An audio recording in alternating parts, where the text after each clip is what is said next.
страшно парти си организираме.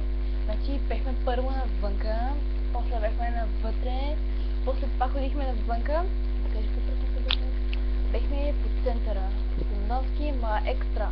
Има пичове и пички и ужас.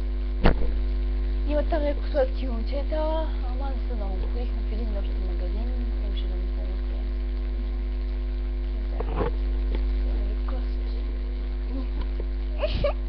Да, защото аз се обърках малко в магазина. Той е ли се обърка? Е ли? Да, и казвам, че ми изцапам панталона, но се обърнах. И такова, беше и да, партито беше много яко, прибрахме се, постихме, преоблекохме само по серийски.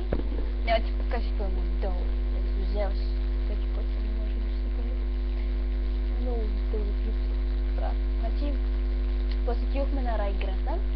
Аз се правих, че карах скейтборд, който ще да падна 40 000 пъти и не мога да карам скейт. Правих се на футболистка. Да, това е брат. Да, правих се. Точно така. Правих се, не мога да кажа. Не мога... Ще представя на... Пиклите да са футболистки. Аз съм си... И не ми пуха за бастата, като съм в бастата. И да, бехме на реграта, беше много яко. Аз почнах да пръскам.